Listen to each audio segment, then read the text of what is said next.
Good morning, everyone. Thank you for joining us. Welcome back. We're glad you're here. We're going to try and get you through your Monday morning. I'm Steve. And I'm Scott. We hope you enjoyed your Sabbath.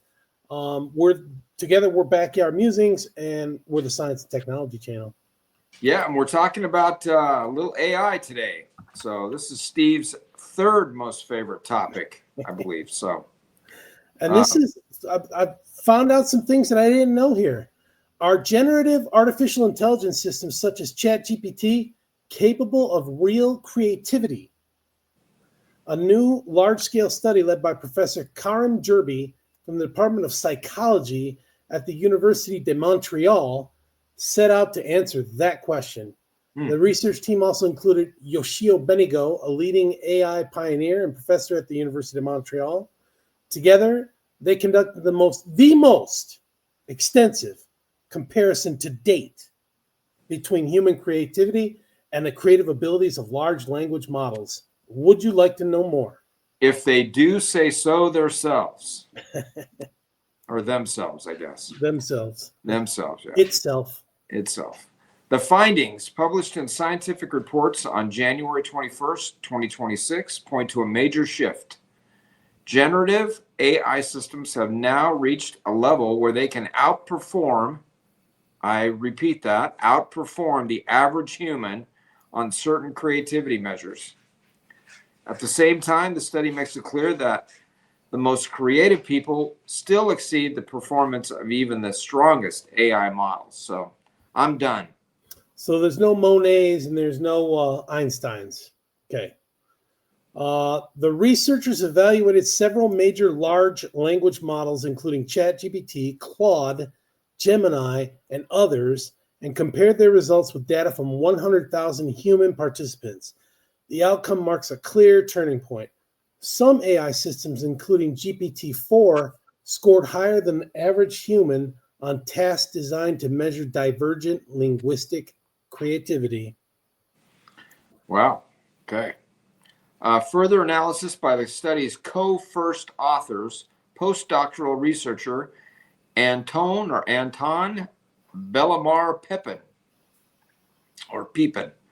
at the Université de Montréal, and PhD candidate François Lepinas, and that's from the Université Concordia.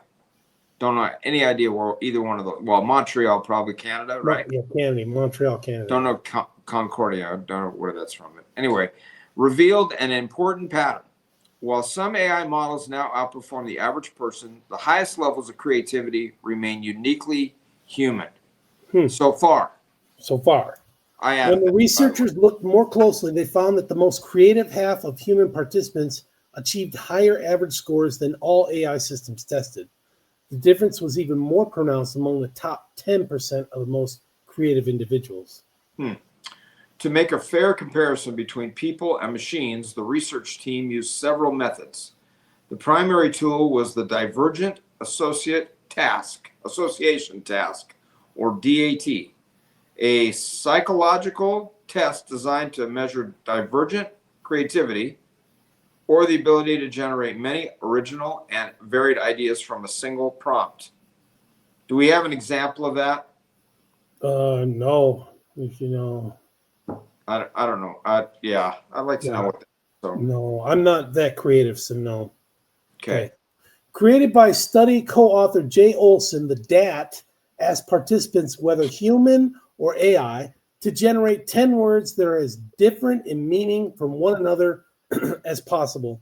A highly creative response might include words such as galaxy, fork, freedom, algae, harmonica, quantum, that's my favorite, nostalgia, velvet, that's Scott's favorite, hurricane, and photosynthesis.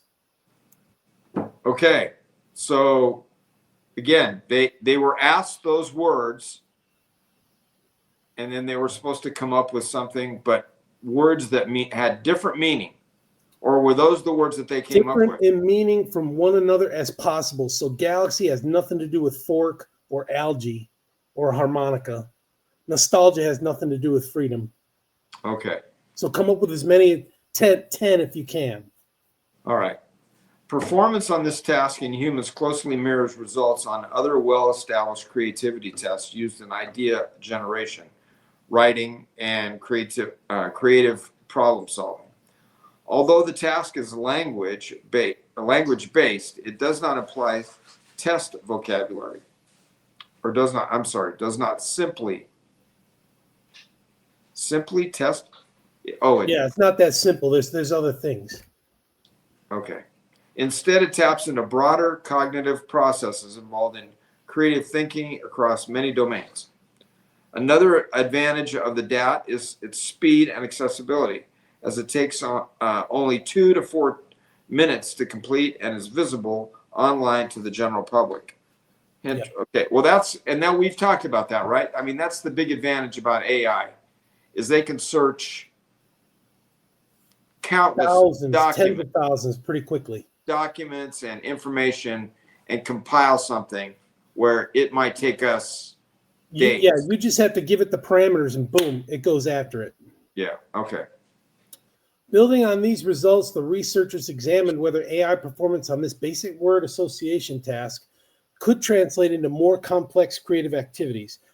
To test this, they directly compared AI systems and human participants on creative writing tasks. These included writing, is that haiku? Haiku, a short 3-line poetic form, producing movie plot summaries, and creating short stories. Once again, the pattern was clear. While AI sometimes outperforms average human participants, like myself, the most skilled human creators continue to demonstrate a clear advantage. So something like maybe Elon Musk, right? Yeah. I would think that AI would just pull different sentences from, like Shakespeare or something like that, or Edgar Allan Poe, and put them together for that storyline. Yeah. The findings raised an important follow-up question. Can AI creativity be shaped or controlled? According to the study, it can. One key factor is the model's temperature, a technical setting that influences how predictable or adventurous an AI's responses are. That's okay. Yeah. At lower temperature settings, AI systems tend to generate safer and more predictable outputs. At higher temperatures, the responses become more varied and less constrained, encouraging risk-taking and more original associations. Well, think about it. They need a lot of cooling. It's computers, data centers, So if they're starting to heat up, they're going to conserve and not look, for as many iterations. You know what I mean? That kind of makes sense, right? Sure. Wheels spinning. When it's colder in the data center, it's easier to spin those wheels. All right. The researchers also found that the way prompts are written plays a major role. For example, instructions that encourage AI models to consider the origins and structure of words using etymology lead to more unexpected ideas and higher creativity scores. Together, these results show that AI creativity depends heavily on human input and guidance. Yeah, you got to give it the parameters, right? Making interaction between people and machines a central part of the creative process. Well, yeah, because you've got to have a human to be able to tell it what to do, right? So there's never not going to be a human factor in this kind of stuff. Right. So the study offers a balanced perspective on fears that artificial intelligence could replace creative professionals. While some AI systems can now rival human creativity on specific tasks, the research also highlights clear limitations and the continued importance of human creativity. Rather than predicting the end of creative careers, the findings encourage a new way of thinking about AI. The technology may serve as a creative assistant that expands possibilities for exploration and inspiration. That's interesting. If you want to write a book, nowadays you don't need a publisher. You just write a book and put it online and see who reads it, right? Yeah. So get your ideas from, AI, and then spice it in, add it up how you want to, right? Still have to have the human factor. Right. The human influence, right? And if you hit a writer's block, ask the AI and boom, comes up with ideas. Yeah. The future of creativity may depend less on humans versus machines and more on new forms of collaboration where AI supports and enhances human imagination. I like it. I love it. I want more of it. Okay. All right. All right, folks. Stay tuned this afternoon. We got a special one that Scott came up with about public toilets. Yeah, this is my specialty. This one really hits home. We'll see you All this right, see you this afternoon. afternoon. Take care.